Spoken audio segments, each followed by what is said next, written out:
মজাদার চিড়ার chop ready. এক নিমিষেই শেষ হয়ে যাবে। আসসালামু আলাইকুম সবাইকে, আমি এমএস রান্নাঘর থেকে বলছি। আজকে আমি বানাবো চিড়ার পাকোড়া বা চিড়ার চপ। আমি এখানে 1 কাপ পরিমাণ চিড়া নিয়েছি। এখন আমি এই চিড়াটাকে 2 থেকে 3 বার ভালো করে ধুয়ে নেব। চিড়াটাকে আমি 2 থেকে 3 বার এরকম করে, আমি লাল চিড়াটা নিয়েছি, আপনারা চাইলে সাদা চিড়াটাও নিতে পারেন। এভাবে আমি 2 থেকে 3 বার চিড়াটাকে ভালো করে ধুয়ে নেব।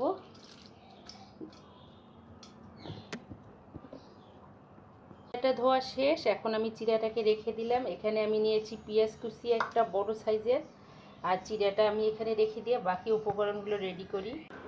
আমি এখানে মাঝারি সাইজের 2টো আলু নিয়েছি। আলু দুটো এখন আমি সেদ্ধ করে নেব। সেদ্ধ করে তারপর আমি চিড়ার সাথে মিক্স করব। আলুটা সেদ্ধ হয়ে গেছে, এখন আমি আলুটাকে ম্যাশ করে নেব।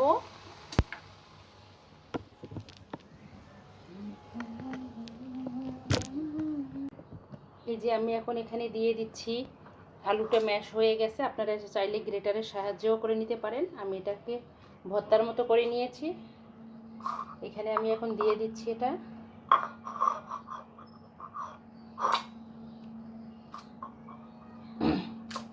তারপর আমি এখানে দিয়ে দিচ্ছি আদা কুচি, দিয়ে দিচ্ছি আমি রসুন কুচি, এখানে আমি দিয়ে দিচ্ছি পেঁয়াজ কুচি,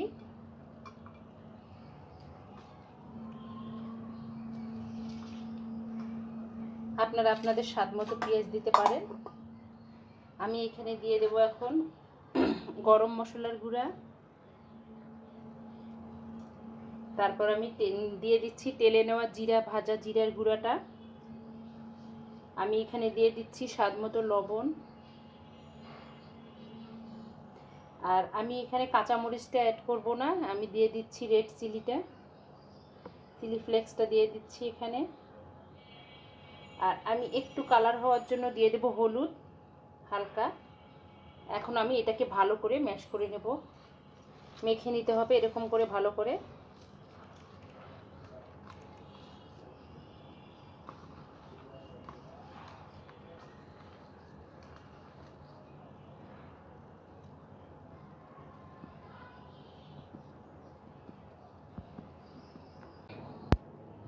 আমি এখন এখানে একটা দিয়ে দিচ্ছি ডিম। আর যেটা আমি দিয়ে দেব, যেটা দিলে স্বাদ একদম দ্বিগুণ হবে, এটা হলো ম্যাগি মশলা। ম্যাগি মশলাটা দিলে এটার স্বাদটা, চপের স্বাদটা খুব সুন্দর হবে। এখন আমি এটাকে ভালো করে আবার একটু মেখে নেব।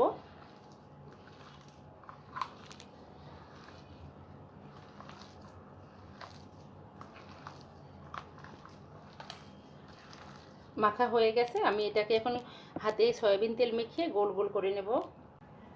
এই যে আমি এখন একটু সাদা সয়াবিন তেল নিয়েছি, এখানে একটু দিয়ে দিলাম, আর একটু আমার হাতের তালুতে মেখে নিলাম। আমি এখন চপটাকে বানিয়ে নেব, যেন হাতের লেগে না যায়। এটা বানালে কাউকে খেতে দিলে কেউ বিশ্বাসই করবে না যে এটা চিড়ার চপ। আপনারা আপনাদের পছন্দ মতো বানিয়ে সাইজ করে নেবেন। আমি এরকম শেপের করে নিয়ে নিচ্ছি।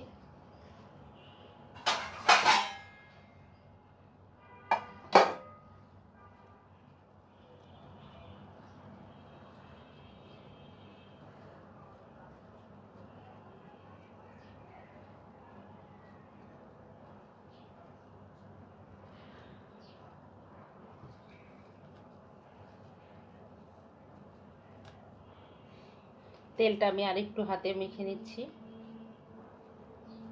এটা আপনারা চাইলে ধনে পাতাটা দিতে পারেন, তো ধনে পাতাটা আমি স্কিপ করে গেছি, ধনে পাতাটা আমি দেইনি। এই যে এরকম করে সবগুলো আমি সাইজ করে নিচ্ছি।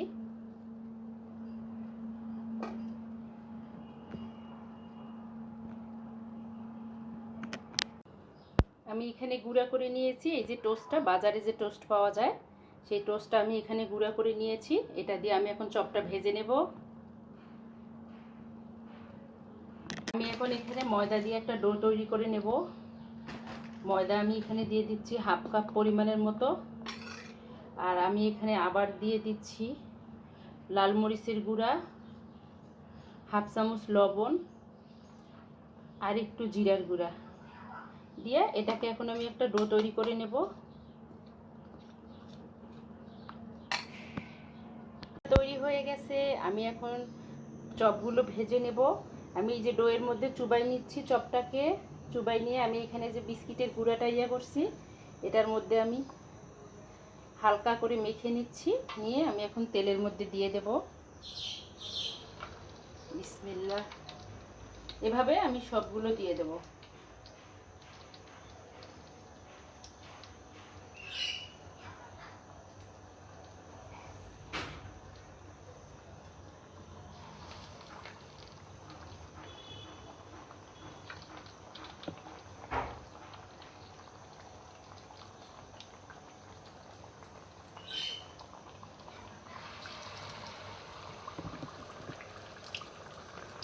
এই যে হয়ে যাচ্ছে পাকোড়াগুলো।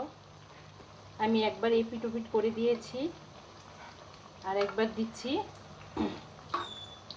ভালো করে ভেজে নিতে হবে, আর চুলার গ্যাসটা মিডিয়াম তাপে রাখতে হবে যেন পুড়ে না যায়, কারণ অনেক সময় ভেতরটা কাঁচা থাকে আর বাহিরটা আপনার লাল হয়ে যায়। এজন্য মিডিয়াম আঁচের মধ্যে ভেজে নিতে হবে চপগুলোকে। আমি আজকে বানাচ্ছি চিড়ার মজাদার একটা চপ, খেতে খুবই দারুণ মজা এটা। চপটাকে অবশ্যই ডুবো তেলে ভাজতে হবে যেন সুন্দর করে ভাজাটা হয়ে যায়। এজন্য ডুবো তেলে ভাজতে হবে একদম, কারণ আমি এগুলোর সাইজগুলো বড় করে নিয়েছি, এজন্য আমি একদম ডুবো তেলে ভেজে নিলাম।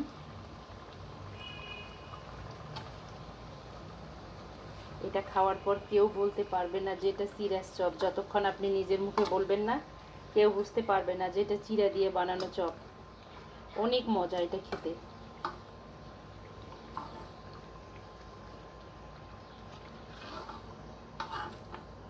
এটা আপনারা বিকেলে চায়ের সাথে খেতে পারেন, বাচ্চাদেরকে টিফিনেও দিতে পারেন চাইলে।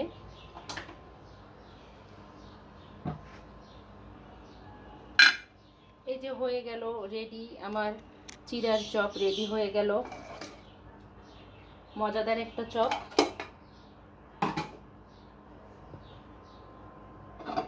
হয়ে গেল আজকে মজাদার একটা চিড়ার চপ বানাইলাম। যদি ভিডিওটা ভালো লাগে লাইক করবেন, শেয়ার করবেন, সাবস্ক্রাইব করবেন, আর এমএস রান্নাঘরের সঙ্গেই থাকবেন। আপনারা বাসায় ট্রাই করবেন, যদি ভালো লাগে অবশ্যই কমেন্টে জানাবেন চিড়ার চপটা কেমন হয়েছে। এটা দেখতে যেমন সুন্দর হয়েছে খেতেও অনেক সুন্দর হবে। আজকের ভিডিওটা এখানেই শেষ করতেছি। আল্লাহ হাফেজ।